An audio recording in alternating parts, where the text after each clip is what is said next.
এই ঝাঁটা দুটোর মধ্যে কি আছে দোষ এই ঝাঁটা দুটোর মধ্যে? তুমি ওইরকম কথা বলছো না?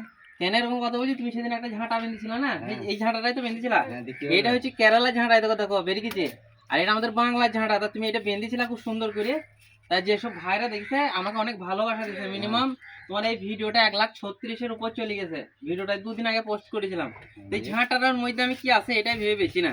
আমরা এত খেটি খুটি ভিডিও করছি, তা কোনো ভিউজ নেই ভাই। আর তুমি এই একটা ঝাঁটা বেঁধেছো। লোক তো বাঁধতে জানে না এরকম, তার জন্যই তো ভিডিওটা হয় না বাঁধতে জানে না, ঠিক আছে। তুমি ঝাঁটাটা খুব সুন্দর বেঁধেছো, ট্রেনেও বেরিয়েছি না। আরে দেখো ঝাঁটা, দেখো কেরালা ঝাঁটা রে ভাই, বাংলার কাজ এই দেখো কেরালা ঝাঁটা রে ভাই।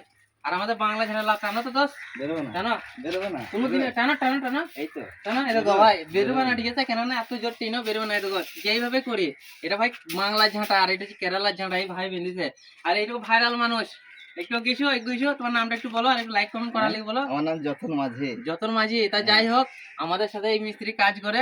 এই মিস্ত্রি এই ঝাঁটাটা বেঁধেছিল, আর 1,36,000 ভিউজ হয়েছে ওই ভিডিওটাতে। তা আমার একটু এটা আইডিতে যে দেখিলেও 1,36,000-এর উপর চলে গেছে কোন, ঠিক আছে। তো অবশ্যই সবাই একটু লাইক কমেন্ট একটু শেয়ার একটু ফলো করো এই ভাইয়ের জন্য। এই ভাই আমার সাথে ভিডিও করে।